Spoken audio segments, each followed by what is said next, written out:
গতকাল ছিল পৌষ মাসের শেষ শনিবার, যে কারণে কৃষ্ণনগরে অলিতে গলিতে শুধু পৌষকালী পুজোই হচ্ছিল। আমারও কিছু পুজো ছিল, আমার কাল দুটো পুজো ছিল।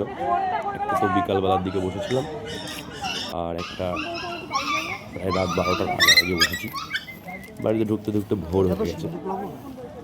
তো কৃষ্ণনগর তো কালকে যেন পৌষকালী পুজোর মেলা বসেছিল, অলিতে গলিতে এত পুজো। তো আমারই পুজোর একটি প্রতিমা এই মুহূর্তে আপনাদের সামনে। পুজো আশ্রা সব ঠিকঠাকই হয়েছে, এবং তারপর অনেক রাতে বাড়ি ফেরার কারণে গলার অবস্থা আমার খুব খারাপ হয়ে গেছে।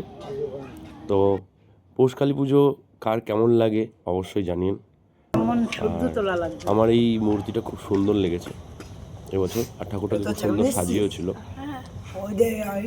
পুজো আশ্রা মানে আমার কাছে আনন্দ, সেই আনন্দে আমি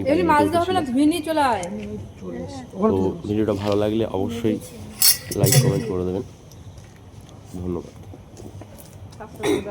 এরপরে আমার নেক্সট পুজো 13 তারিখ মঙ্গলবার, ক্লাব নবোদয়। আশা করি সবাই উপস্থিত থাকবেন। জয় মা কালী, জয় মা তারা, হর হর মহাদেব।